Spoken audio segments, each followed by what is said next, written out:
Ya, em, beliau mengawali setelah memuji Allah Subhanahu wa taala, kemudian memberikan salawat serta salam mudah-mudahan senantiasa terlimpahkan pada Nabiullah Muhammad sallallahu alaihi wasallam.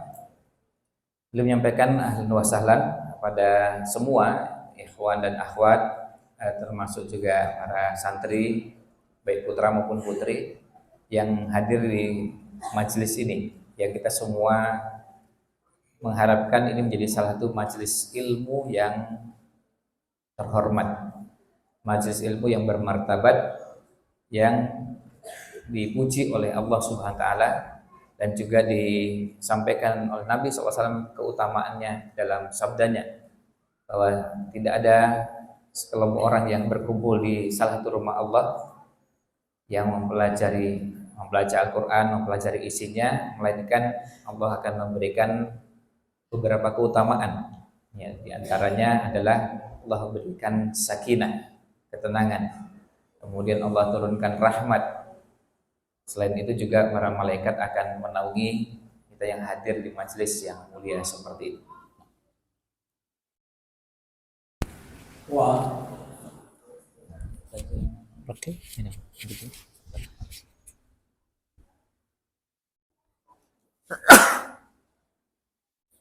Alhamdulillah. Ya.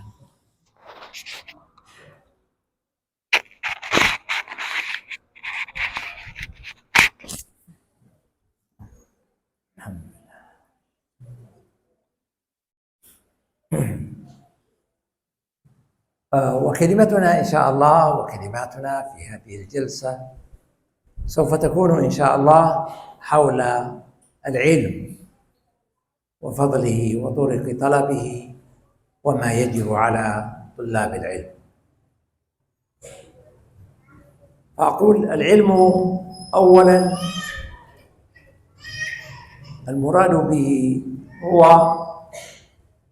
العلم الشرعي، العلم الذي بني على الدليل من الكتاب والسنة، هذا هو العلم. وهو من أفضل العبادات لأنه لا يعبد الله ولا يعرف ما يحب سبحانه إلا بالعلم. كذلك لا يعرف الحلال والحرام وما به سعادة الدارين الدنيا والآخرة إلا بالعلم. ولهذا قال الإمام أحمد رحمه الله: لا أعلم أفضل من العلم لمن صحت نيته. Kemudian beliau sampaikan bahwa yang akan kita bahas, ya ini temanya, silakan bisa diperhatikan, dicatat. Temanya kita akan fokuskan pada ilmu, mulai dari keutamaannya, bagaimana belajarnya, dan apa tanggung jawab setelah punya ilmu. Ya, tanggung jawab setelah punya ilmu, yang itu biasa istilahkan dengan dakwah. Nah, beliau menyampaikan bahwa ilmu yang kita maksudkan di sini adalah ilmu yang dibangun dengan fondasi Al-Quran dan hadis. Ilmu yang dibangun berdasarkan fondasi tersebut. Jadi bukan ilmu yang lain. Artinya fondasinya jelas kokoh, Quran dan Sunnah. Yang dengan ilmu inilah kita jadi tahu mana yang halal dan haram. Dengan ilmu ini pula kita jadi tahu bagaimana meraih kebahagiaan di dunia maupun di akhirat. Karena kebahagiaan di dunia dan di akhirat tidak mungkin diwujudkan, tidak mungkin diraih kecuali dengan ilmu ini.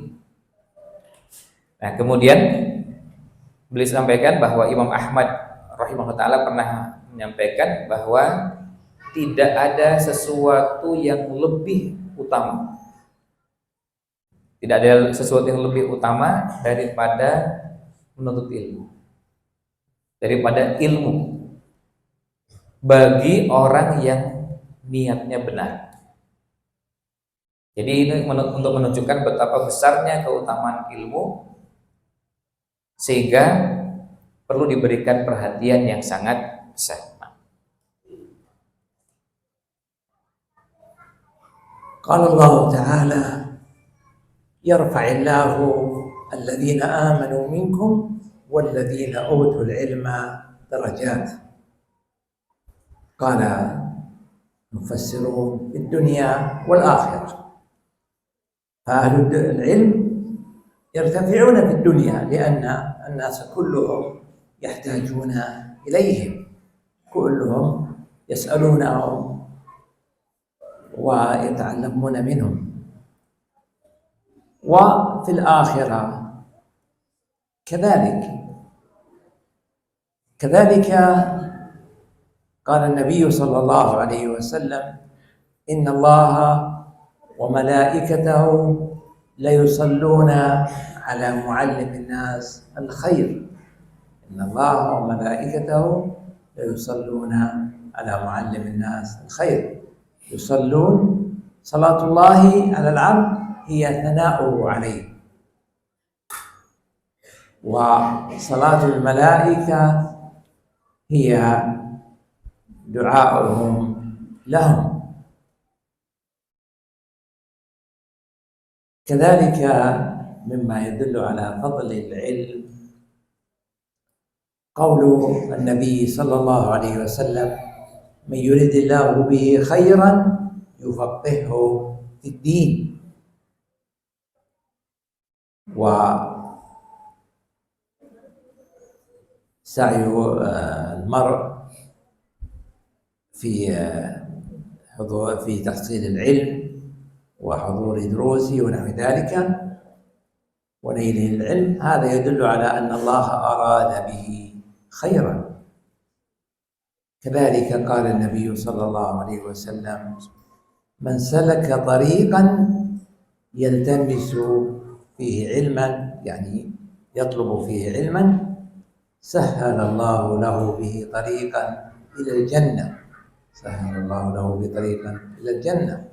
من سلك، قال النبي صلى الله عليه وسلم من سلك، أي أنه ينال هذا بسلوك الطريق ولو لم يحصل له العلم، فقد يحضر الدروس ويدرس في المعاهد ونحو ذلك ولا يحصل إلا علما قليلا، ولكنه بهذه الدراسة والحضور ومحاولة تحصيل العلم يكون هذا طريقا إلى الجنة، ويكون ذلك بكل طريق يوصل إلى العلم، بالدراسة، المعاهد والجامعات ونحو ذلك، والدروس في المساجد وحضور المحاضرات أو قراءة الكتب أو سؤال أهل العلم، كل هذا من الطرق الموصلة للعلم. Nah. Ya, kemudian beliau menyebutkan, nah kita masuk ke bahasan keutamaan ilmu yang begitu banyak. Beliau sebutkan beberapa di antaranya. Tentu kalau mau disebutkan semua akan terlalu panjang. Beliau pilihkan beberapa dalil yang menunjukkan keutamaan tersebut.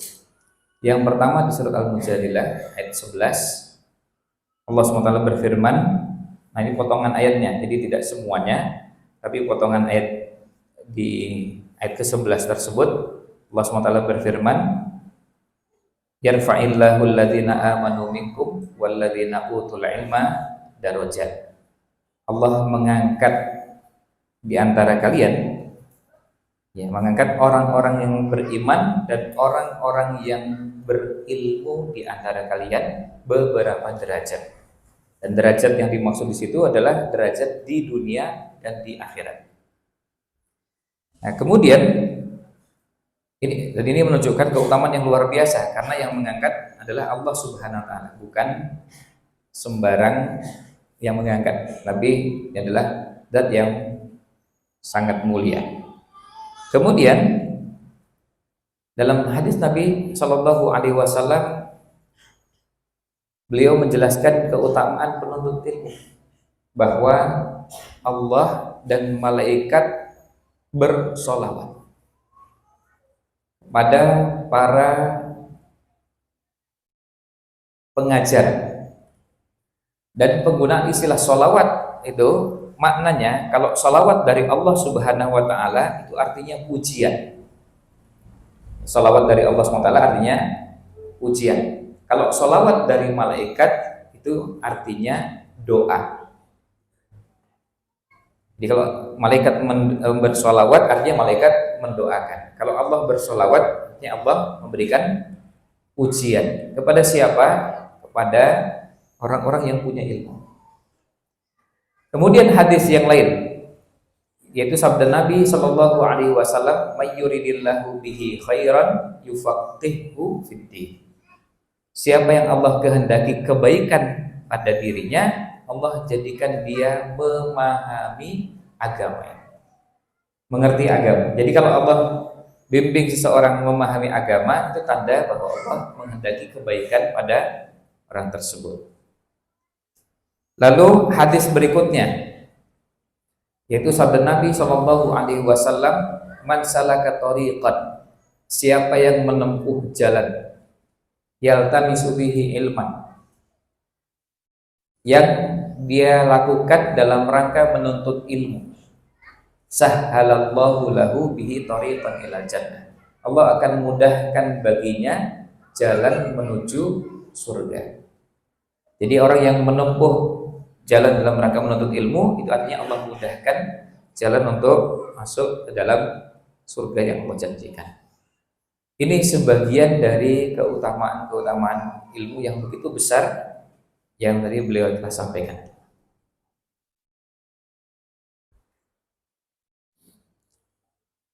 كذلك مما يدل على فضل العلم إجماع جميع العقلاء على أن العالم أفضل من الجاهل، وهذا يجمع عليه جميع الناس. ولهذا قد يكون المرء جاهلا ويقول إنه يعلم، ولكن لا يمكن أن يقول شخص أنا جاهل، لا يحب أن يوصف أنه جاهل، بل يعتبر هذا سبة. ولهذا مما يروى عن عمر بن الخطاب رضي الله عنه أنه كان يقول: كفى بالعلم فضلا أن يدعيه من ليس من أهله، وكفى بالجهل ذما أن يتبرأ منه من هو متصف به. لهذا قال الله تعالى: قل هل يستوي الذين يعلمون والذين لا يعلمون. وهذا استفهام يسمى في اللغة العربية إنكاري، أي أنهم لا يستوون، نعم. Ya. Kemudian keutamaan yang lain yang menunjukkan bahwa ilmu ini adalah sesuatu yang mulia, di antaranya adalah ijma atau kesepakatan semua orang yang berakal bahwa kalau orang dikatakan berilmu, dia pasti senang. Dan kalau dikatakan tidak berilmu, dia marah. Meskipun mungkin benar. Coba sekarang siapa di antara kita yang bersedia dibilang bodoh? Meskipun aslinya memang bodoh. Tapi kalau dibilang pinter, itu semua pasti senang. Itu untuk menunjukkan bahwa ilmu itu mulia. Jadi semua orang senang kalau dikatakan berilmu, pintar, pandai, dan kata-kata yang semakna dengan itu. Itu untuk menunjukkan bahwa ilmu itu kemuliaan. Sebaliknya lawan dari ilmu, yaitu bodoh, tidak berilmu, itu adalah sesuatu yang hina. Semua kita tidak bersedia dikatakan orang bodoh, orang tidak berilmu, dan kalimat yang semakna meskipun benar. Sehingga beliau menyebutkan asar dari Umar bin Khattab radhiyallahu anhu, beliau mengatakan bahwa cukuplah yang menunjukkan keutamaan ilmu itu adalah ketika orang senang dibilang berilmu meskipun tidak berilmu. Ya kan, orang tidak berilmu dibilang berilmu itu senang. Berarti ilmu itu mulia. Sebaliknya, cukuplah dikatakan kebodohan itu adalah kehinaan. Ketika orang dikatakan tidak berilmu, dikatakan bodoh, dia marah meskipun benar. Dia tersinggung, dia sakit hati kalau dibilang tidak berilmu atau bodoh. Nah, ini menunjukkan bahwa ilmu itu adalah kemuliaan. Ilmu itu keutamaan. Karena semua kita pasti senang meskipun belum tentu kita memilikinya. Nah, kemudian beliau menyebutkan firman Allah SWT, "Qul hal yastawil ladzina ya'lamuna wal ladzina la ya'lamun." Katakanlah, apakah sama orang yang berilmu dengan yang tidak berilmu? Tentu pertanyaan ini sudah langsung jawabannya jelas. Tetapi yang diminta bukan menjawab ya atau tidak, tapi bagaimana kita memiliki sifat tersebut. Nah,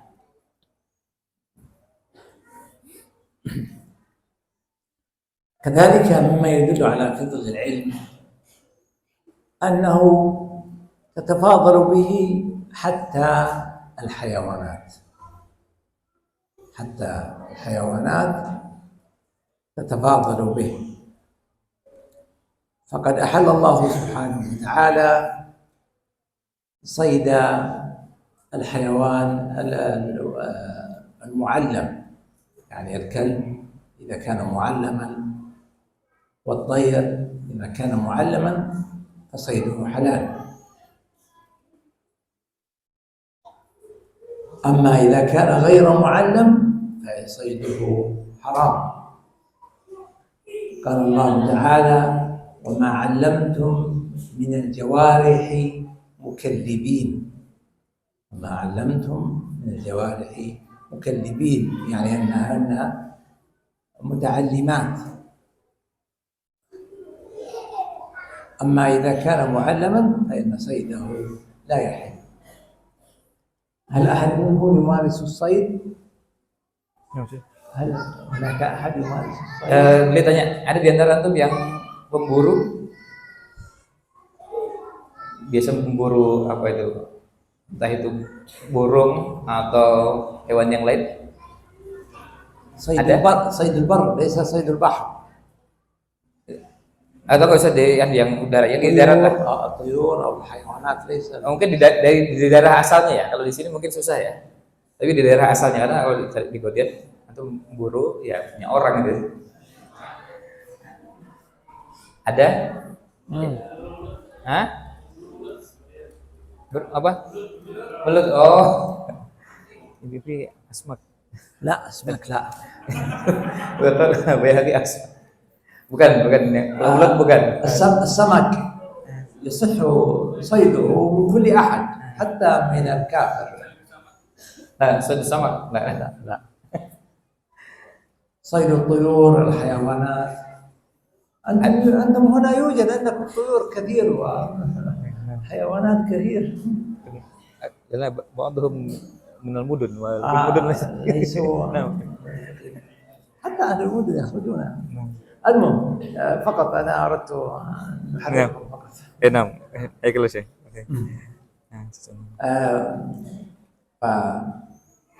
أقول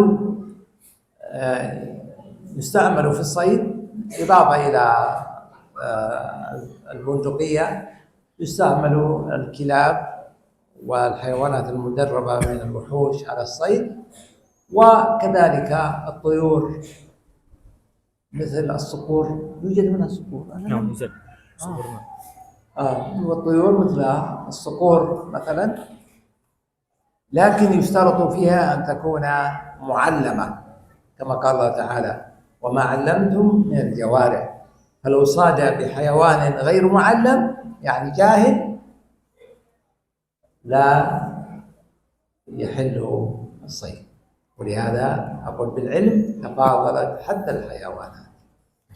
Ya, poin berikutnya ini bisa dicatat juga keutamaan ilmu itu, bahwa sampai hewan, binatang yang berilmu dengan yang tidak berilmu itu beda. Lihat, binatang ya, bukan manusia. Hewan yang berilmu dengan yang tidak berilmu dibedakan. Bentuknya apa? Ya bentuknya tadi ada binatang atau hewan yang dilatih. Dilatih misalnya dilatih untuk berburu. Makanya tadi boleh tanya, ada nggak di antara tuh yang juga pernah berburu? Ya berburu tentu maksudnya bukan berburu belut tadi ya, berburu. Ya berburunya berburu di hutan atau berburu di tempat, ya jelas sudah pasti bukan di kota. Kalau di Godean sini susah ya, karena kalau berburu ayam punya orang deh, kambing juga punya orang, dan ini nggak mungkin berburu di sini. Tapi berburunya di tempat yang memang binatangnya atau hewannya liar, ya. Jadi nggak ada pemiliknya. Nah, kata beliau bahwa dalam Al-Quran, nanti bisa dicek di surat Al-Ma'idah ayat ke-4, Allah SWT berfirman, yas'alunaka madza uhilla lahu. Ya, mereka bertanya kepadamu tentang apa yang dihalalkan pada mereka. Qul uhilla lakumut thayyibat. Dihalalkan bagi kalian yang baik-baik. Wa ma 'allamtum minal jawarih. Dan semua binatang, ya, jadi semua hewan buruan yang berhasil diterkam dari binatang yang kalian ajar. Jadi binatang yang dilatih kemudian berburu, maka hewannya jadi halal. Misalnya, beliau sebutkan contohnya misalnya 2. Anjing. Anjingnya dilatih itu apa? Untuk berburu. Maka anjing yang menerkam binatang buruannya, maka hewan tersebut jadi halal. Atau burung. Ya, burung yang dilatih untuk memburu hewan-hewan buruan. Nah, ini juga hewan buruannya jadi halal. Nah, ini untuk menunjukkan pada kita, hewan pun, binatang pun, salah satu pembedanya adalah punya ilmu atau tidak. Artinya kalau mereka dilatih, kan berarti punya ilmu. Sementara yang tidak dilatih, berarti nggak ada ilmunya. Itu hukumnya berbeda. Kalau hewan saja bisa beda, apalagi manusia. Gitu. كذلك مما يدل على فضل العلم قول النبي صلى الله عليه وسلم إذا مات ابن آدم انقطع عمله إلا من 3: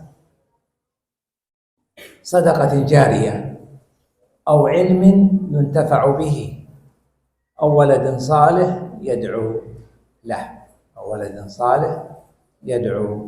له فمما يستمر للإنسان بعد موته الأجر هذه ال3: صدقة الجارية، الوقف، المقصود به الوقف على أعمال البر، أو علم ينتفع به، أو ولد صالح يدعو له. وقال أهل العلم هذه الأمور ال3 كلها تجتمع للعالم. قالوا فعلمه صدقة جارية، لأن كل من تعلمه بعد ذلك وكل من علمه وكل من عمل به فله مثل أجره، فهو صدقة جارية مستمرة لا تنقطع. كذلك هو علم ينتفع به، وأيضا العالم وصاحب العلم يدعو له طلابه ويدعو لهم من بعدهم، فهو يدعو له الصالحون على مر العصور. انظروا مثلا، نحن دائما نقول قال الإمام مالك رحمه الله، قال الإمام الشافعي رحمه الله، قال الإمام البخاري رحمه الله، الإمام مسلم رحمه الله، وهكذا نقول. هو اليوم بعد أكثر من 1200 سنة، وعلى مر العصور كلما ذكروا في الدروس قرئوا في الكتب يدعو لهم العلماء وطلاب العلم والناس. فطلاب العلم هم أولاد للعلماء، بينهم نسب العلم، فكل واحد يقول أنا فلان ابن فلان، ولكن طالب العلم دائما يقول أنا فلان تلميذ فلان تلميذ فلان، وهكذا. فبين العالم والطلاب نسب، ولكنه نسب روحي وليس نسبا أقول رحمي. هذا كله يجتمع لصاحب العلم. نعم.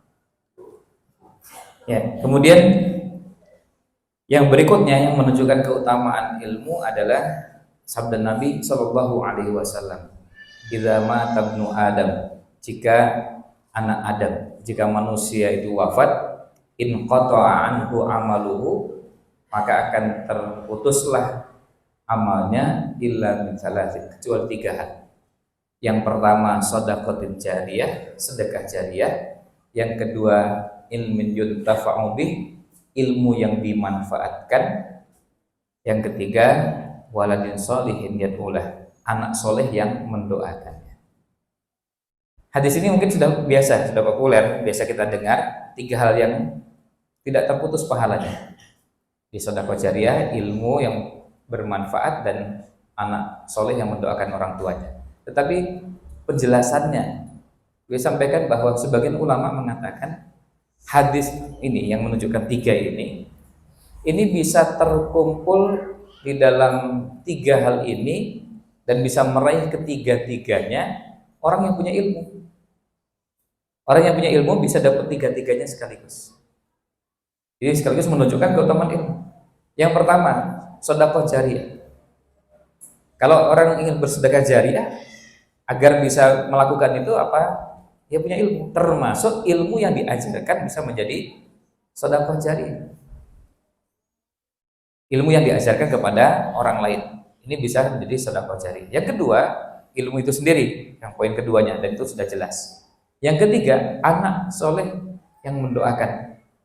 Nah, bukankah juga ulama-ulama yang berilmu, mereka juga didoakan oleh murid-muridnya? Coba untuk perhatikan sampai hari ini. Kita sering mendengarkan dalam berbagai kesempatan, bahkan kita juga sering melakukan dan mengucapkannya, menyebut nama-nama imam, lalu kita menyebutkan di belakang nama imam doa. Misalnya kita mengatakan seperti yang dikatakan oleh Imam Malik rahimahullah, Imam Syafi'i rahimahullah, Imam Bukhari rahimahullah, imam, sederet nama imam kita doakan. Bayangkan yang mendoakan berapa banyak, kita nggak bisa ngitungnya, saking banyaknya. Dan itu bayangkan dari sejak zaman lebih dari 1000 tahun yang lalu, Imam Malik hidupnya lebih dari 1000 tahun yang lalu sampai hari ini. Dan bisa jadi di saat ini, di hari ini, yang mengucapkan itu juga bisa sangat banyak di belahan bumi yang lain, kita nggak tahu, saking banyaknya. Nah, ini contoh bagaimana doa itu didapatkan juga oleh orang yang berilmu. Dan kalau kita lihat dari sisi nasab, nasab itu kan biasanya dikaitkan dengan biologis, ya. Artinya seorang anak dinasabkan ke bapaknya, Fulan bin Fulan, menyebutkan nama bapaknya. Nah, tetapi dalam ilmu yang disebutkan adalah gurunya. Dan ini juga menggunakan istilah yang lain, nasab, tapi bukan nasab secara biologis, secara fisik, tetapi secara ruh. Jadi kita mengklaim atau kita mengatakan bahwa saya adalah muridnya. Saya adalah muridnya Ustadz Fulan. Saya mengambil ilmu dari Fulan, ya, guru Fulan. Nah, ini contoh bagaimana menisbatkan diri kepada guru. Nah,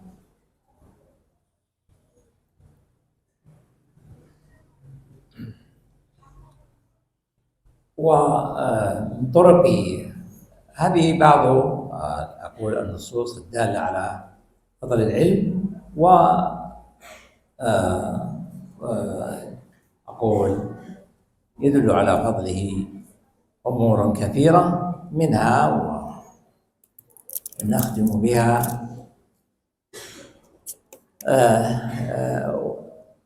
العلم أصله كما قلنا هو القرآن والسنة، كما قال أهل العلم: العلم قال الله قال رسوله قال الصحابة هم أولو العرفان.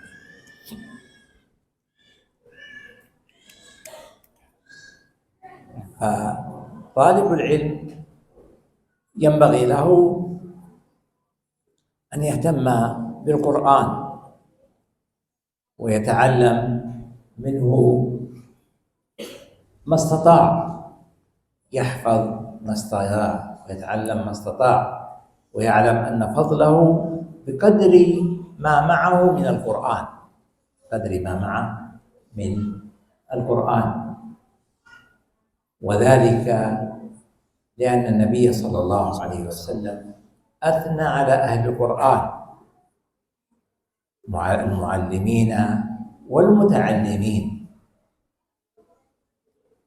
فقال صلى الله عليه وسلم: خيركم من تعلم القرآن وعلمه، خيركم من تعلم القرآن وعلمه، فأهل القرآن هم خير الناس، هم خير الناس.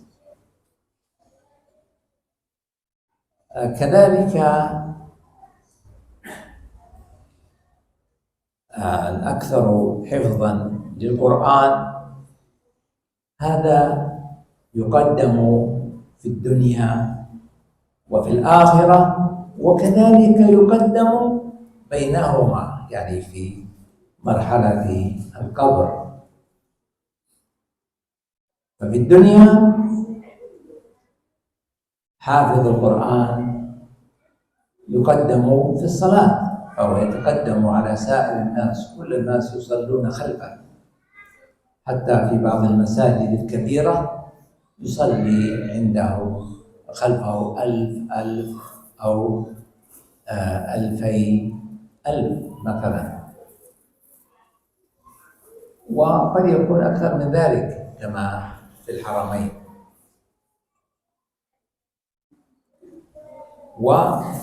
ويصلي خلفه الرؤساء والملوك ممكن وكبار الناس، فحافظ القرآن مقدم في الدنيا،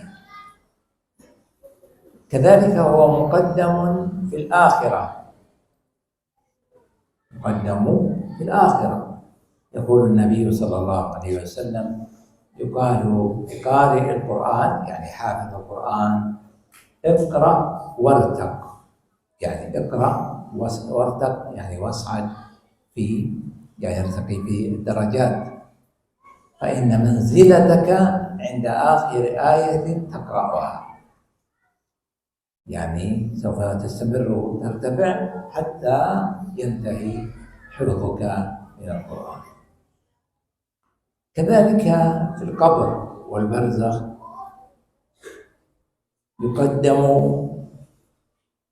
الأحفظ والأقرأ للقرآن، فإذا احتاج الناس لدفن أكثر من واحد في قبر واحد، كما لو حصلت مصائب كبيرة، حروب أو فيضانات أو زلازل، ولم يستطيعوا أن يدفنوا كل واحد في قبر وحده،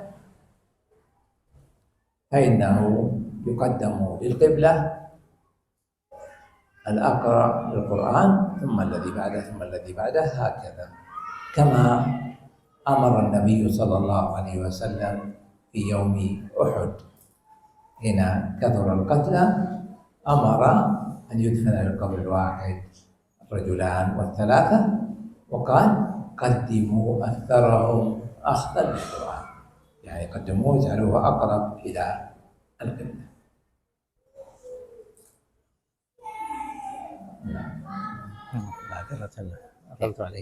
Nah, Ya, kemudian keutamaan tentang ilmu sudah banyak yang tadi boleh sampaikan. Selanjutnya, ilmu yang kita maksudkan di sini adalah tadi ilmu yang rujukannya Quran, kemudian hadis, lalu asar atau semua yang diriwayatkan oleh para sahabat radhiyallahu anhum.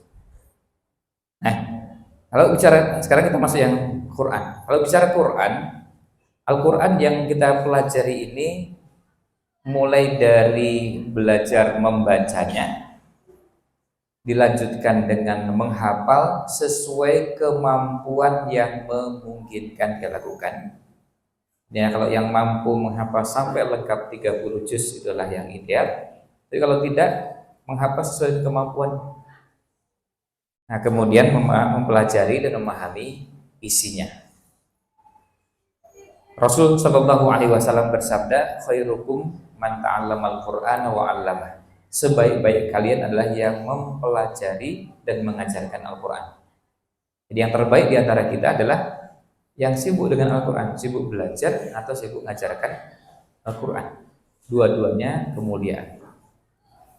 Nah, kemudian ketika bicara tentang Quran pun kita lihat keutamaan itu menyertai orang yang belajar Quran dan yang memiliki Al-Quran.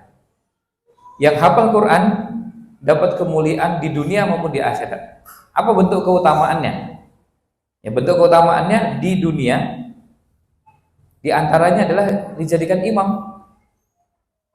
Yang hafal Quran dijadikan imam dalam sholat, dan ketika ngimami berada pada posisi di depan, didahulukan, dan di belakangnya bisa jadi ada orang-orang yang lebih kaya, lebih pinter, ada yang pinter dalam berbagai ilmu yang beragam, kemudian mungkin lebih tinggi jabatannya, tapi semuanya di belakang. Semuanya di belakangnya. Dikedepankan siapa? Yang paling banyak hafalan Qur'annya.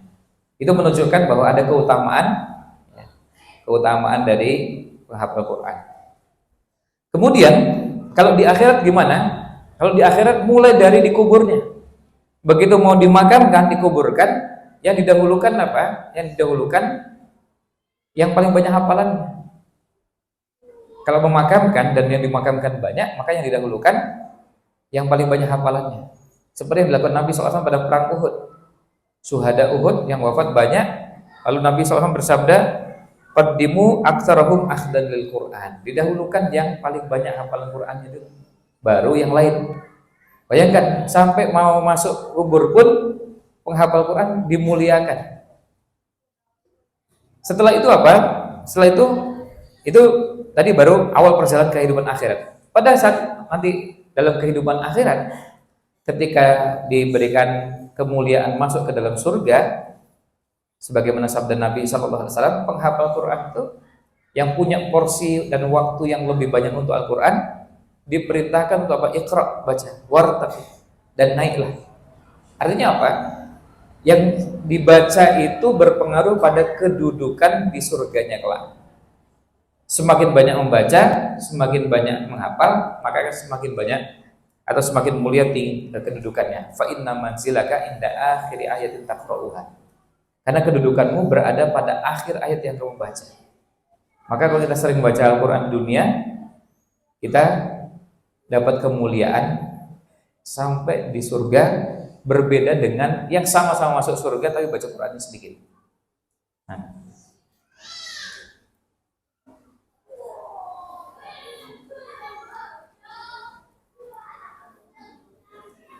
أما هذه بعض فضائل العلم. أما طرق تحصيل العلم فالطرق بحمد الله كثيرة، فمن ذلك الدراسة في المعاهد والمراكز والجامعات الشرعية التي تكون على منهج وطريق صحيح يتبع الكتاب والسنة. وأيضا الدراسة على العلماء والقراءة عليهم وملازمتهم. كذلك من طرق تحصيل العلم القراءة في كتب أهل العلم، كتب أهل العلم الموثوقة، هي اليوم أكثر توفرا وانتشارا مما سبق، حيث أنه يمكن تحصيلها عن طريق أجهزة الهاتف النقال المتنقل. كذلك يمكن تحصيل العلم وطلبه بسؤال العلماء، سواء مباشرة الذهاب إليهم أو الاتصال بهم وإرسال الرسائل إليهم، فيحصل الطالب على العلم. هذه طرق تحصيل العلم. Ya.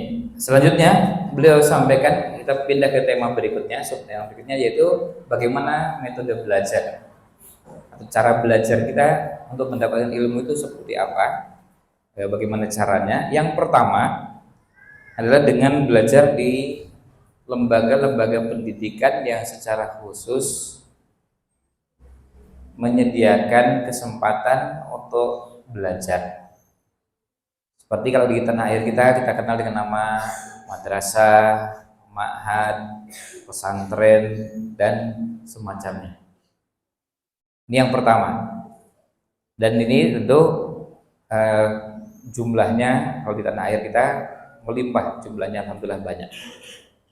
Ini yang pertama. Yang kedua, belajar langsung kepada guru, kepada ulama, kepada ustadz-ustadzah, kepada orang-orang yang berilmu.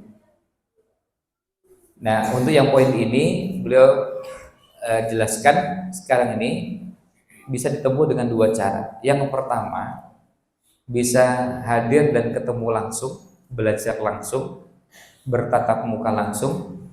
Dan yang kedua, bisa dilakukan dengan online. Ini yang kedua. Karena bisa jadi kita ingin menimba ilmunya, tapi beliau berada di belahan bumi yang sangat jauh. Kita sulit untuk menjangkaunya. Tapi kita ingin dapatkan ilmunya. Gimana caranya? Alhamdulillah sekarang ini bisa memanfaatkan teknologi lewat online. Tetapi yang bisa langsung tentu dilakukan secara langsung, bukan dengan online. Yang ketiga, lewat bahan dalam bentuk tulisan, lewat kitab, lewat buku, dan semacamnya. Yang sekarang ini jumlahnya sudah lebih mudah, lebih banyak, melimpah, dan bisa diakses, tidak harus dalam bentuk yang ada seperti dulu. Dulu pakai kertas, sekarang PDF. Bisa dibuka di perangkat yang bermacam-macam, mulai dari handphone, bisa di komputer, laptop, dan semacamnya. Nah, ini juga menjadi sarana untuk bisa kita manfaatkan, dan kemudahan yang diberikan perlu dimanfaatkan sebaik-baiknya. أما الآداب التي ينبغي أن يتحلى بها طالب العلم، فأولا ينبغي أن طالب العلم أن يحرص على الإخلاص، وهو أن يكون طلبه للعلم وتحصيله للعلم إنما هو طلب لمرضاة الله سبحانه وتعالى والدار الآخرة، وذلك لأن العلم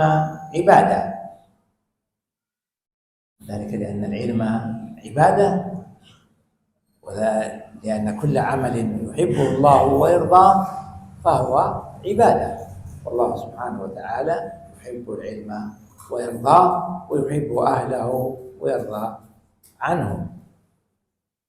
فلا بد من الإخلاص،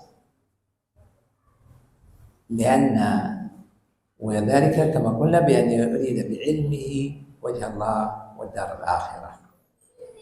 فإذا أراد بعلمه غير الله، أراد الفخر على الناس أو أراد المال أو أراد الشرف أو الشهرة أو نحو ذلك، فإن هذا يوقعه في الشرك،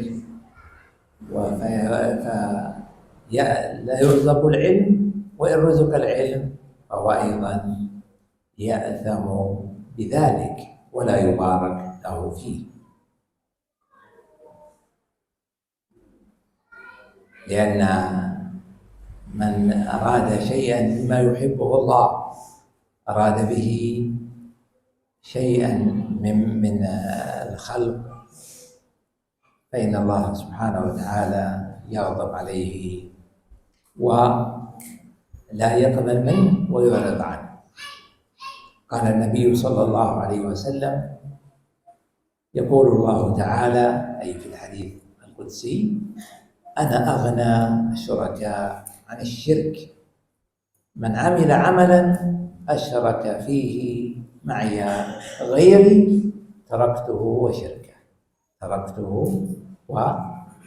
شركه أي أنه يعرض الله عنه ولا يثيبه، بل يكون بهذا مشركا مستحقا لعقاب الله سبحانه وتعالى. Nah. Ya. Kemudian berikutnya kita masuk ke bahasan yang berkaitan dengan adab. Ya. Bahasan berikutnya adab menuntut ilmu. Jadi kita bahas poin per poin. Ya. Poin berikutnya adab menuntut ilmu. Adab menuntut ilmu ini banyak, tapi beliau akan pilihkan yang pokok-pokok, yang penting-penting. Yang pertama adalah ikhlas. Maksudnya menuntut ilmunya ini dilakukan karena Allah Subhanahu wa taala. Menuntut ilmunya karena Allah dan mengharapkan kebaikan, kemuliaan di akhirat kelak. Jadi mengharapkan beragam kemuliaan di akhirat. Kenapa demikian? Karena ilmu adalah ibadah. Karena ilmu itu ibadah. Dan setiap ibadah tidak boleh ditujukan kepada selain Allah. Apapun bentuk ibadahnya, ilmu bagian dari ibadah. Sama seperti kalau kita beribadah, mengerjakan ibadah-ibadah yang lain, tidak boleh dilakukan karena selain Allah. Nah, maka ilmu juga harus ikhlas karena Allah SWT. Orang yang berniat belajar tapi untuk tujuan mengejar misalnya harta, kedudukan, pangkat, jabatan, nah, ini semua bisa menjerumuskan seseorang pada kesyirikan. Karena perbuatan yang mulia yang harusnya ditujukan kepada Allah lalu ditujukan kepada selain Allah SWT, ini bisa menjadi celah untuk munculnya kesyirikan. Oleh karena itu, di poin pertama ini beliau mengingatkan agar jangan sampai perbuatan tersebut dilakukan atau menuntut ilmunya dilakukan karena selain Allah SWT. Dalam hadis qudsi Allah akan masuk hadis qudsi. نعم. Dalam hadis ما هو الحديث القدسي أو ما هو؟ Dalam hadis qudsi, ada tahu hadis qudsi? Ada yang tahu hadis qudsi? Apa itu hadis qudsi? Bisa ngacungkan tangan? Ada yang tahu hadis qudsi? Ada. Sufyan, apa itu? Agak keras gitu. Allah berfirman,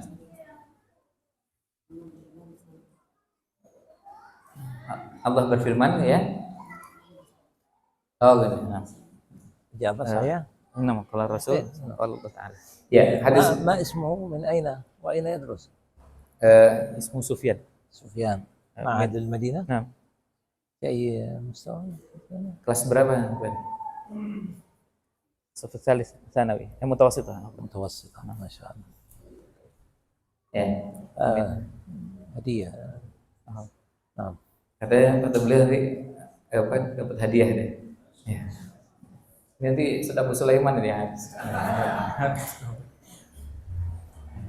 Ya. Atau ketua panitia nih satu Baihaqi. Ya.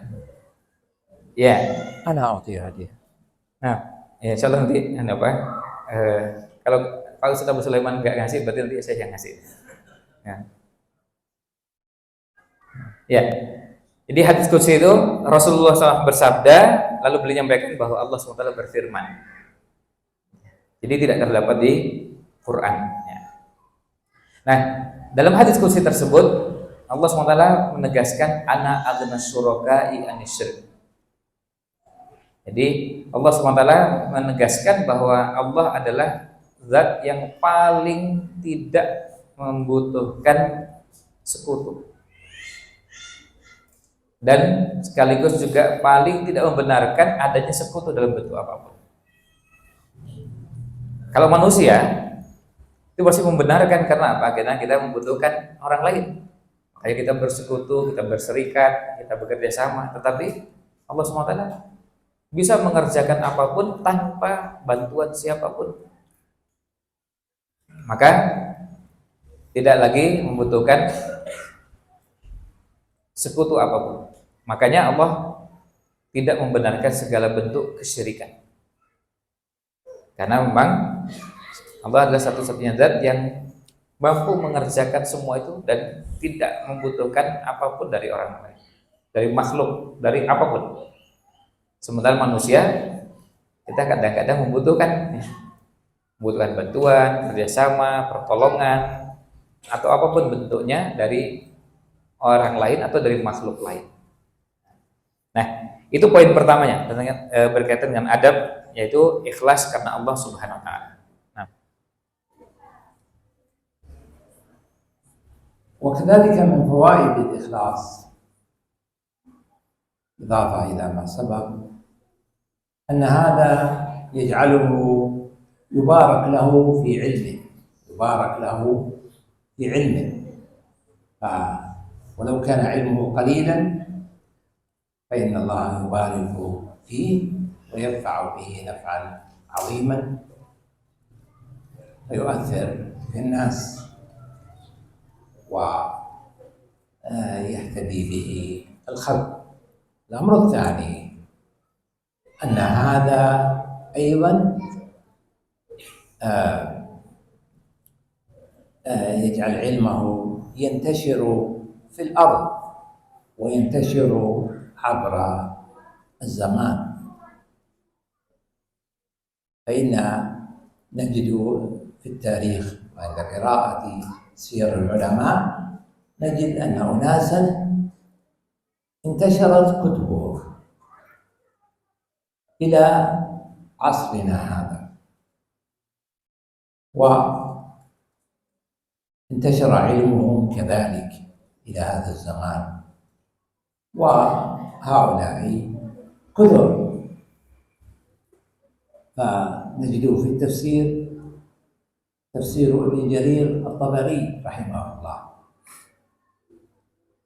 إلى يومنا هذا، وهو يعتبر أعظم كتاب في التفسير. في الحديث كتاب البخاري ومسلم، وقبلهما موطأ الإمام مالك.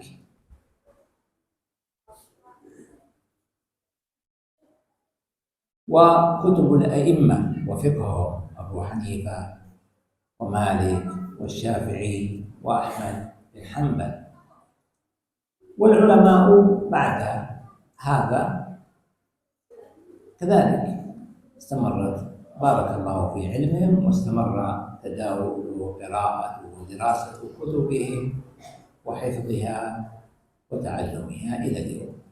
ومن ذلك من كتب الشافعية مثلا، هنا في بلاد الشافعية مثل فتح الباري للحافظ ابن حجر العسقلاني رحمه الله، شرح صحيح البخاري، وهو أعظم شرح لصحيح البخاري إلى يومنا هذا. وكتبه الأخرى التي أيضا بارك الله فيها مثل بلوغ المرام وغيرها من الكتب. وكذلك الإمام النووي رحمه الله شرح مسلم يقرأ ويدرس في كل مكان، وهو من أحسن الشروح إلى اليوم. وكتبه الأخرى خاصة رياض الصالحين، خاصة رياض الصالحين. ولو تنقلت في الأرض كلها من شمالها إلى جنوبها ومن شرقها إلى غربها تجد أن في المساجد يقرؤون رياض الصالحين ويتدارسون. Ya. Kemudian beliau ingatkan bahwa ikhlas ini banyak manfaatnya. Beliau sebutkan di antaranya minimal 2. Di antara manfaat ikhlas itu minimal 2. Ikhlas dalam menuntut ilmu dan seterusnya, nanti berarti ikhlas juga dalam mengajarkan ilmu. Yang pertama, ilmunya menjadi berkah. Berkah itu artinya banyak kebaikan. Di ilmunya berkah berarti ilmunya banyak kebaikan. Meskipun bisa jadi ilmunya cuma sedikit, tapi berkah. Ilmunya cuma sedikit tapi berkah. Berarti banyak kebaikannya, banyak manfaatnya. Manfaatnya besar. Meskipun bisa jadi mungkin ilmunya sedikit. Bisa jadi memberikan pengaruh, ya, memberikan pengaruh. Orang yang mendapatkan ilmunya mendapatkan pencerahan, orang mendapatkan inspirasi dari ilmu yang disampaikan. Ini yang pertama. Jadi ilmunya berkah, wujudnya, bentuknya tadi. Yang kedua, ilmunya tersebar di berbagai belahan bumi, bukan di satu tempat tapi tersebar kemana-mana dan dalam rentang waktu yang sangat lama, bisa sampai berabad-abad sampai hari ini. Kita bisa lihat, kita dapati para ulama. Nah, silakan dicermati di sini, bisa dicatat juga. Para ulama yang hidup berabad-abad silam, sudah bahkan ada yang lebih dari 1000 tahun yang lalu, ada yang 900 tahun yang lalu, dan intinya berabad-abad silam dari berbagai cabang ilmu. Beliau hidup sudah ratusan, bahkan ada yang lebih dari 1000 tahun yang lalu, menulis buku dan bukunya sampai hari ini dibaca. Contohnya yang A, kita masuk ke tafsir. Kita dapati ada tafsir apa? Tafsir Tabari, tafsir karya Imam Ibnu Jarir Tabari. Beliau hidup sudah ratusan tahun yang lalu, tapi bukunya, tafsirnya sampai pada kita, bahkan sampai hari ini menjadi tafsir yang terbesar. Kalau cari tafsir yang paling tebal, ya tafsirnya Ibnu Jarir At-Tabari. Ya, sampai saat ini, bayangkan beliau nulis tafsir itu, yang sekarang beredar itu cuma 10% dari yang beliau rencanakan. Tebalnya udah 0,5 meter. Ya, kan bacanya udah pegelnya kayak apa ya. Itu baru cuma 10%-nya. Kalau jadi ditulis lengkap kan berarti panjangnya, ya, sudah kebayang panjangnya. Lihat kitab 5 meter itu kan kita udah kebayang gitu. Baru lihat kitabnya udah langsung pusing gitu. Nggak jadi nggak bisa, jadi nggak baca gitu. Karena saking tebalnya luar biasa. Padahal isinya padatnya luar biasa. Itu di tafsir. Tentu masih banyak yang lain. Ini hanya sebutkan contoh-contoh dan kita ambil sedikit-sedikit. Kemudian yang berikutnya, yang B. Kalau tadi tafsir, yang berikutnya hadis. Untuk hadis kita juga dapati ada beberapa hadis yang ditulis oleh para imam, para ulama sejak berabad-abad silam, bahkan lebih dari 1000 tahun yang lalu. Ada Sahih Bukhari, lalu ada Sahih Muslim, ada Muwatta Malik. Di Sahih Bukhari, Sahih Muslim, lalu Muwatta Malik. Ini contoh kitab-kitab yang usianya lebih dari 1000 tahun dan sampai hari ini dibaca, dicetak, dan cetakannya macam-macam, tersebar di berbagai belahan bumi sampai ke negeri kita. Kalau untuk cari di Jogja bisa dapat. Ya. Kemudian yang berikutnya fikih. Buku fikih juga banyak. Beliau tidak menyebut satu persatu karena panjang, tapi yang jelas fikih di semua mazhabnya. Mazhab Imam Abu Hanifah, mazhab Imam Malik, lalu Imam Syafi'i, Imam Ahmad, yang kitab-kitabnya jumlahnya banyaknya luar biasa. Kamu disebutkan akan sangat panjang. Yang D, syarah hadis, penjelasan hadis. Syarah hadis ini banyak dan jumlahnya juga sampai sekarang kita susah ngitungnya karena saking banyaknya. Ya, kita ambil yang terkenal saja. Sahih Bukhari syarahnya apa? Fathul Bari. Fathul Bari karya Imam Al-Hafidh Ibnu Hajar Al-Asqalani. Ini kitabnya sampai hari ini. Lalu Sahih Muslim syarahnya apa? Karya Imam Nawawi Al-Minhaj. Ini Al-Minhaj ini syarah Sahih Muslim Ibnu Hajjaj. Sampai hari ini juga kita dapati, dan ini sudah usianya ratusan tahun. Dan masih banyak contoh yang lain, termasuk buku-buku yang banyak tersebar di masjid-masjid untuk konsumsi masyarakat umum. Di antaranya adalah Bulughul Maram dan Riyadhus Shalihin. Di banyak masjid kita dapati ada terjemahan, bahkan versi terjemahannya pun macam-macam, banyak sekali versinya. Ini menunjukkan salah satu tanda bukan cuma membahas tentang kedalaman ilmu, tapi juga keikhlasan, sehingga bertahan dalam waktu lama. كذلك مما ينبغي أن يتحلى به طالب العلم من الآداب هو أن يحرص على وقته، يحرص على وقته، فإن الوقت ثمين، فلا ينبغي أن يضيعه في اللهو واللعب.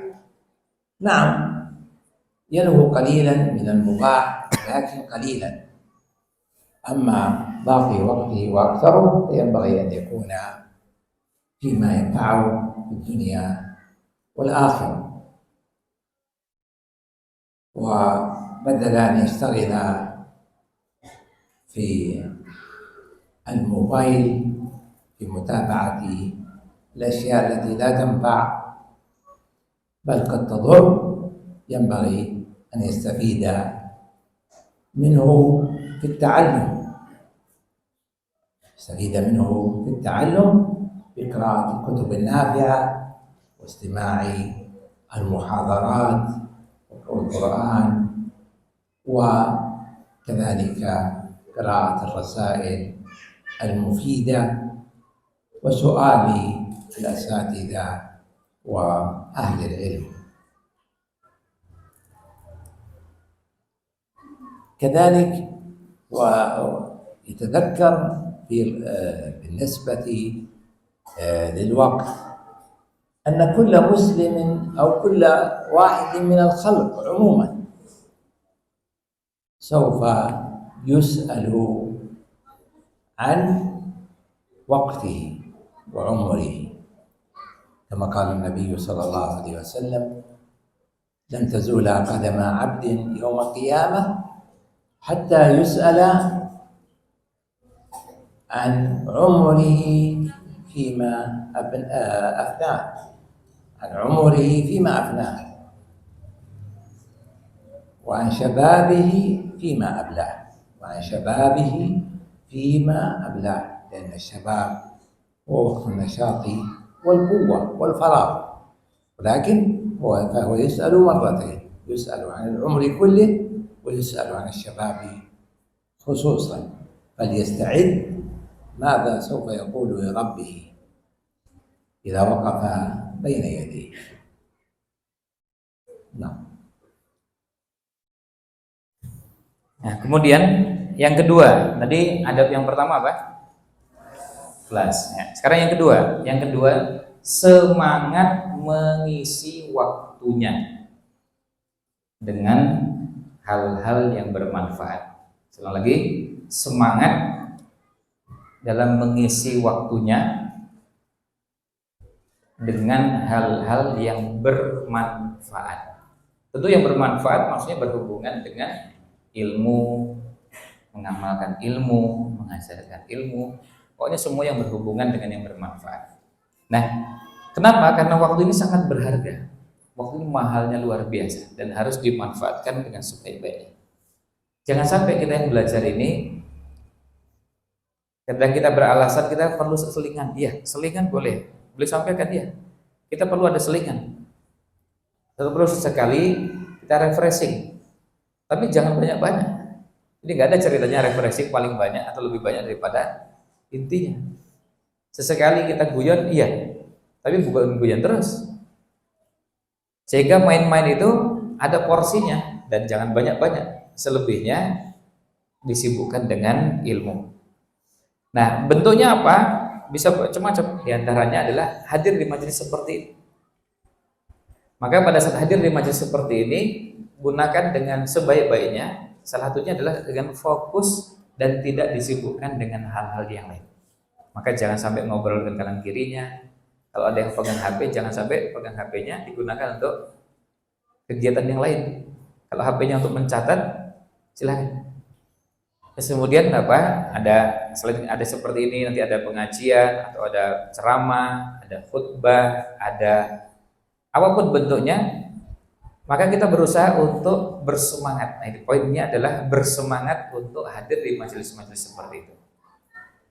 Kemudian beliau ingatkan, jangan sampai kita malah justru disibukkan dengan hal-hal yang kurang bermanfaat. Misalnya, ngejar informasi yang viral. Banyak viral itu merugikan dan membahayakan, merusak. Maka ini tambahan ini ada istilah yang mungkin lebih pas, kita harus membunuh kata viral dalam kehidupan kita untuk supaya tidak disibukkan dengan viral. Jadi ngejar yang viral sampai akhirnya yang bermanfaat gitu. Kalau yang bermanfaat dan viral, alhamdulillah. Tapi target utamanya manfaatnya, bukan viralnya. Karena ada yang viral tapi nggak bermanfaat. Masa cuma jerapah melahirkan itu, lalu viral kemudian disebarkan kemana-mana untuk hal-hal yang sepele, yang remeh-temeh, sementara yang penting diketahui tidak dipelajari. Beliau ingatkan dengan sabda Nabi Shallallahu Alaihi Wasallam bahwa pada hari kiamat lan tasula qadama 'abdin yaumil qiyamah. Jadi tidak akan melangkah kakinya anak Adam, kakinya seorang hamba pada hari kiamat sampai ditanya. Nah, di antara yang ditanya adalah apa? Yang berhubungan dengan umur itu dua. Yang pertama tentang waktu, dia gunakan untuk apa? Kemudian disebutkan yang berikutnya dan masa mudanya. Padahal masa muda kan bagian dari waktu, tapi secara khusus masa muda ditanyakan lagi untuk menekankan bahwa ini akan ditanya sampai disebutkan selain an umurihi tapi juga an syababihi.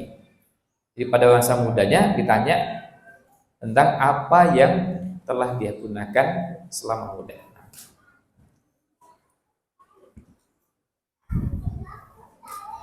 أما الآداب التي ينبغي أن يتحلى بها الطالب في نفسه، فأولا ينبغي له أن يسعى بكل طريق في تحصيل العلم،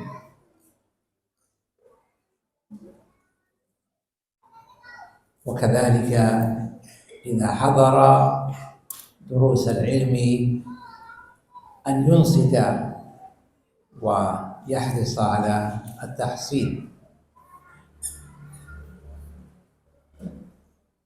وإذا خرج من الدروس نقل ما يتعلمه إلى باقي الناس.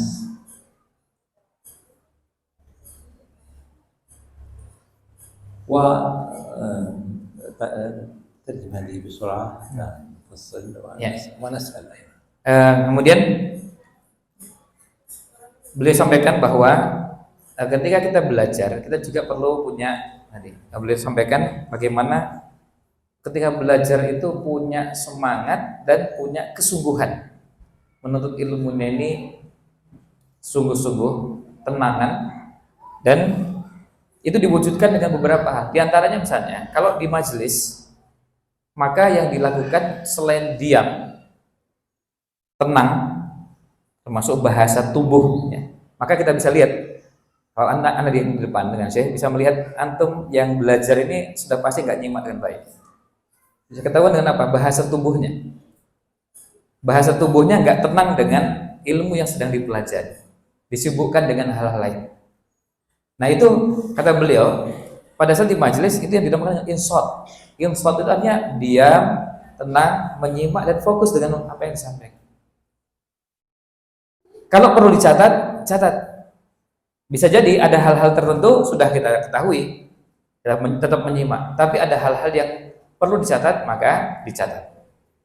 Kemudian setelah dicatat apa yang sudah didapatkan, nah amanah berikutnya adalah apa yang didapatkan ini ditularkan kepada yang lain. Termasuk nanti kalau yang sama-sama belajar gini, yang catatannya belum lengkap, saling melengkapi satu dengan yang lain. Jadi nggak boleh keluar dari majelis kemudian sampai nggak ada catatannya atau catatannya nggak lengkap. Nah. Man yahfadhu surat al-Ahqaf? Beliau tanya, siapa yang hafal surat Al-Ahqaf? Silakan angkat tangan. Bisa angkat tangan agak tinggi, Sufyan. Terus siapa lagi?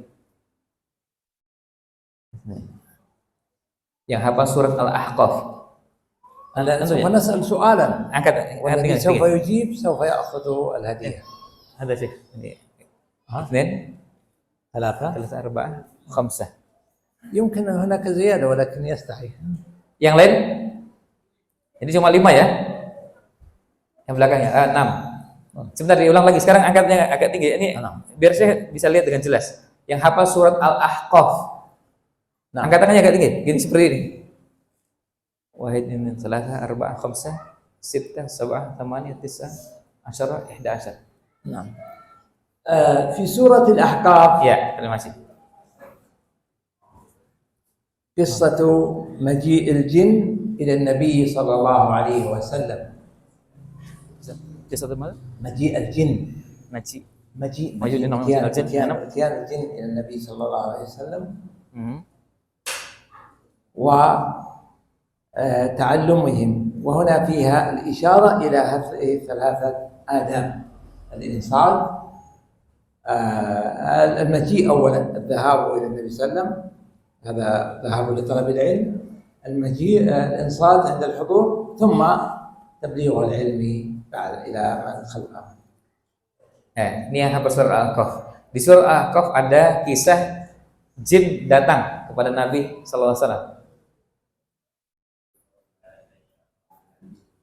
Gini, sebentar, pakai ini biar agak jelas. Sebentar. أنت اختر. اخترته؟ Nah, خلاص تفضل. نعم. ya, ini biar terdengar. Jadi beliau ingin minta dibacakan di surat Al-Ahqaf ada ayat yang menjelaskan tentang kedatangan jin pada Nabi Sallallahu Alaihi Wasallam, dan nanti ini ada hubungan dengan tema kita ini. اسمه Ya. Sebutkan namanya ya. Ya, namanya siapa? Abdullah. من جوجا. Dari mana ya asalnya? Purwokerto. وركاب Di Jawal Gharbi, Jawal Wusta. معروف. ويدرس معهد المدينة. Nah, أيوه سنة. kelas berapa sekarang? Ula Sanawi. ما شاء الله. تفضل. Ya, silakan. وإذ صرفنا أعوذ بالله. إليك نفرا من الجن فقالوا إنا سمعنا قرآنا عجبا وإذ صرفنا إليك نفرا من الجن فقالوا لا ليس فقالوا وإذ صرفنا إليك نفرا من الجن يستمعون يستمعون القرآن فلما حضروه قالوا أنصتوا ولما قضي ولوا إلى قومهم منذرين قالوا يا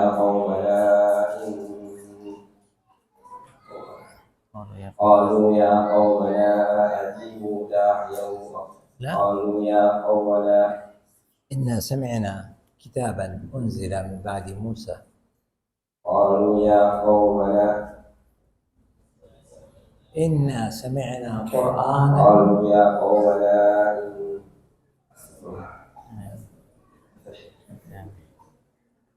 يستحي Nukair sih. لا يمكن يستحي Ya. Ya. Oh, terus. لا بأس لا بأس Ya. Ya, coba sekarang apa? Enggak apa? Gantian ini. لا بأس Ya, yang coba. المهم Ya, terima kasih. جزاك الله Terima kasih. خير. بارك Ya. الله. المهم أو نغير سليمان. شيء؟ أي نعم Nukair. لا يحتاج لا يحتاج. Nah. نعم المهم أنه في الآية قال الله تعالى وإذ صرفنا إليك نفرا من الجن يستمعون القرآن فلما سمعوه قالوا أنصتوا فلما تولوا يعني أنهم خرجوا فلما قضي تولوا أي فلما قضي ولوا إلى قومهم منذرين فأولا أنهم جاءوا إلى النبي صلى الله عليه وسلم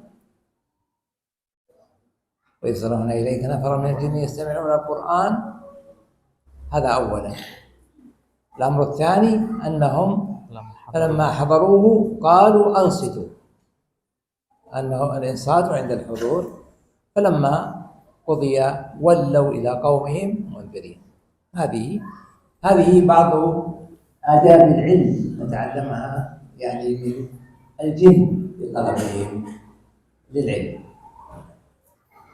Ya. Nah, ini poinnya beliau sengaja ambilkan dari surat Al-Ahqaf ya. Surat Al-Ahqaf ayatnya ayat ke-29. Allah SWT berfirman dan ini nanti bisa dipecah-pecah bagian per bagian yang nanti menunjukkan adab di majelis dan adab setelah selesai dari majelis. Seperti yang tadi telah beliau sampaikan. Dimulai dari firman Allah SWT di awal ayatnya wa yusarrafna ilaika nafarum minal jin. Dan ketika kami giring sekelompok dari jin. Hanya sekelompok dari jin dan digiring ke siapa? Untuk hadir di majelisnya Rasulullah Shallallahu Alaihi Wasallam. Nah, kemudian ketika mereka hadir di situ yastami'un al-Quran. Mereka yastami'un. Yastami'un itu artinya mendengar dengan seksama, menyimak dengan baik. Bedakan dengan kata yasma'u ya. Kalau yastami'u itu, kalau saya sekarang gini, antum naik motor. Ini anak perlu menjelaskan di luar dari yang disampaikan supaya bisa ngerti bedanya. Kalau antum naik motor, terus dengar suara, itu namanya antum mendengar. Tapi antum nggak menyimak. Kalau yang namanya menyimak itu ketika suara terdengar masuk, kemudian antum memperhatikan dan menyimak, berusaha memahami. Kalau itu sesuatu yang menyenangkan, antum akan merespon dengan gembira, tertawa. Kalau menyakitkan dengan respon yang lain, itu namanya menyimak. Yastami'un. Jadi bukan mendengar yang mendengar lalu asal lewat begitu, tapi menyimak. Antum dengar suara motor barusan? Ya. Antum mendengar atau menyimak? Mendengar. Tapi kalau yang menyimak motor itu langsung memikirkan ini motornya motor apa nih? Nah, knalpotnya begitu. Lalu antum pikirannya, kalau pikir antum sudah mikir knalpot, berarti antum menyimak motor, bukan kajian. Itu ya. Itu namanya yastami'una al-Qur'an. Jadi menyimak dengan baik Al-Qur'an. Kemudian falamma hadaruhu, ketika mereka hadir, lihat. Setelah hadir di majelis, kemudian apa? Kemudian mereka mengatakan antara mereka, qalu ansitu. Nah ini. Qalu ansitu. Insaf itu artinya bukan cuma sekedar diam bibirnya, tapi tubuhnya nggak karuan. Karena bisa gini, ada yang misalnya diam, mulutnya mingkem, tapi tangannya nggak bisa diam. Kadang-kadang tangannya lihat ada orang sampingnya jawil, kemudian ngerjain, ngambil pulpen temennya, tapi diam mulutnya. Ini bukan ansib, bukan insaf. Insaf itu artinya diam, mendengar, menyimak dan fokus perhatiannya pada apa yang sedang didengarkan. Itu namanya insaf. Jadi bukan dengan misalnya mulutnya diam, tapi tangannya nggak diam. Tangannya apa? Sambil bergerak kerjakan kerjaan-kerjaan yang lain. Tapi kalau tangannya bergerak menyimak, itu namanya al-sifu. Itu yang namanya insaf. Nah, kemudian berikutnya falamma qudiya, ketika sudah selesai hadir dari majelis tersebut, apa yang dilakukan? Mereka lalu wallau ila qaumihim mundzirin. Lalu mereka pulang kembali ke kaum mereka, lalu mengingatkan kaumnya, nasihati. Jadi bukan cuma hadir, tapi tadi hadir, menyimak, mendengar, diam, kemudian fokus pada apa yang disampaikan. Setelah selesai, kemudian yang didapatkan itu diapakan? Disampaikan kepada yang lain. Nah. كذلك من الآداب التي ينبغي أن يتحلى بها طالب العلم العمل بالعلم. العمل بالعلم، أي إذا تعلم شيئا يعمل به.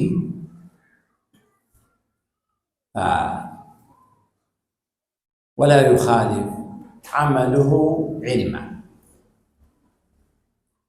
فإذا تعلم سنة حاول واجتهد في العمل بها. إذا تعلم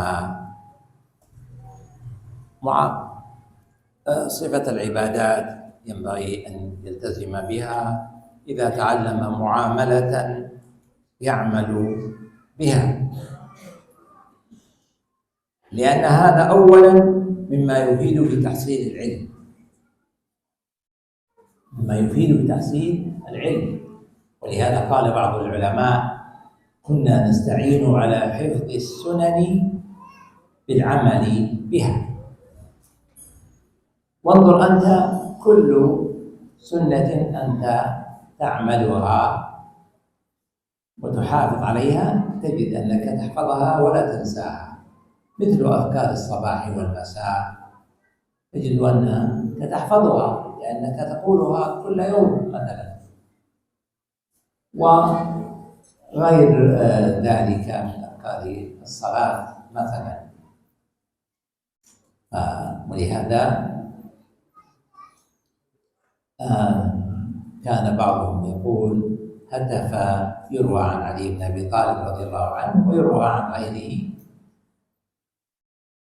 أنه كان يقول هتف العلم بالعمل، فإن أجابه وإلا ارتحل. هتف يعني نادى العلم العمل، فإن أجابه يعني أن العمل أجاب العلم وإلا ارتحل، أي وإلا فإن العلم يرتحل يعني يسافر ويذهب.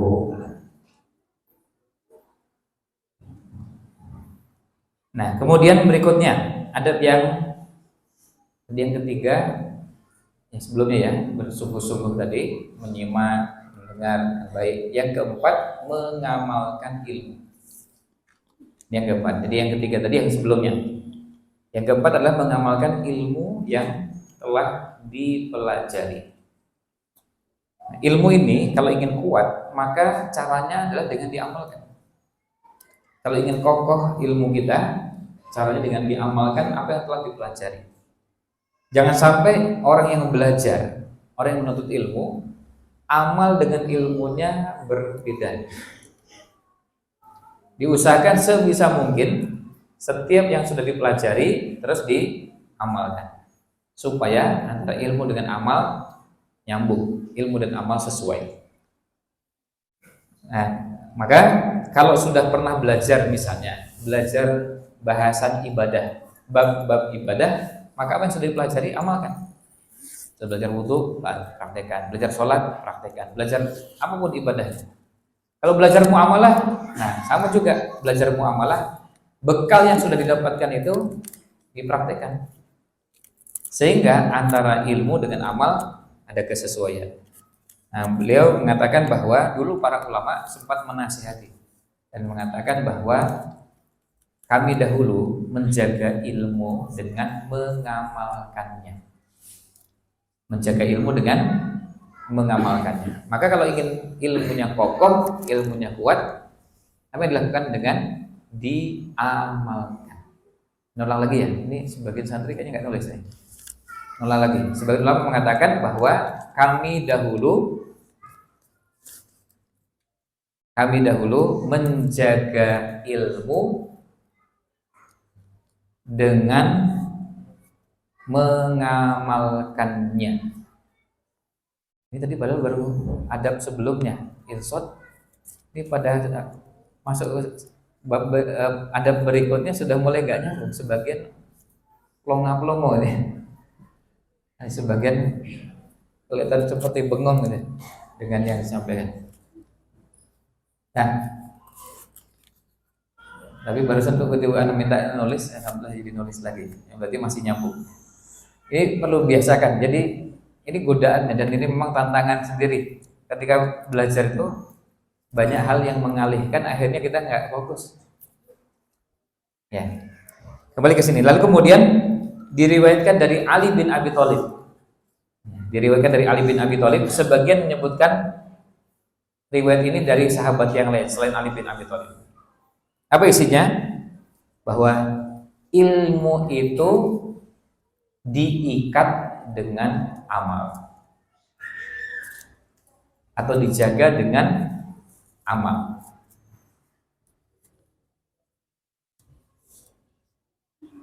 Maka lanjutannya, maka jika tidak diamalkan, ilmu ini akan lepas. Maka jika tidak diamalkan, ilmu ini akan lepas. Jadi kalau ingin kuat ilmunya, amalkan. Tadi di adab sebelumnya dicatat, disimak, itu sudah. Tapi terus dijaga dengan cara apa? Diamalkan. Kalau ingin kuat, diamalkan. Nah, kalau sudah dengan cara ini, insya Allah ilmu akan lebih terjaga. Nah, yang menyebabkan ilmu tidak terjaga adalah karena tidak mengamalkan apa yang sudah dipelajari. Ini diriwayatkan dari Ali bin Abi Thalib radhiyallahu anhu. Sebagian kata beliau ada yang mengatakan bahwa itu diriwayatkan dari juga sahabat yang lain. Tapi intinya ilmu itu diikat dengan amal.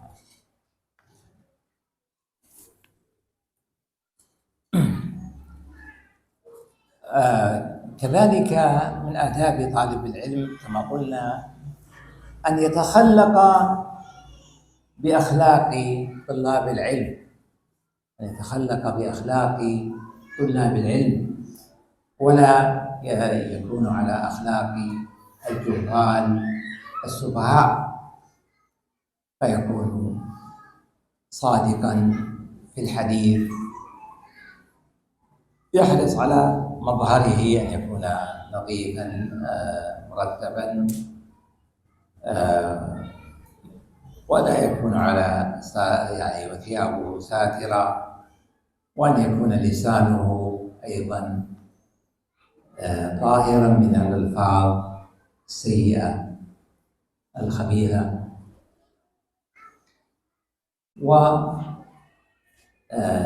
ويتميز عن الناس حتى يقولوا هذا طالب علم، وليس معنى هذا أن يتكبر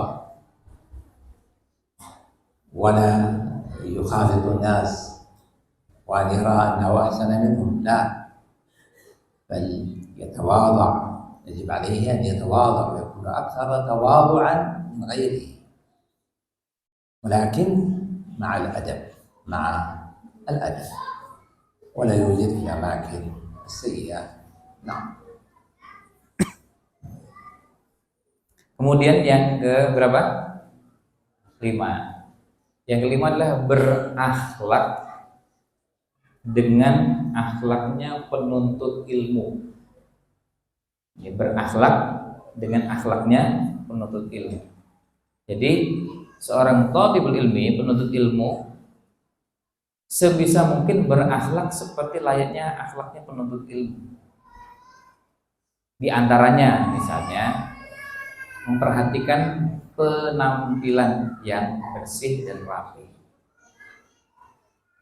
Hanya penuntut ilmu itu jangan sampai terlihat terkesan atau kemudian memang terbiasa berpenampilan kotor, jorok, bau, pesing dan macam-macam.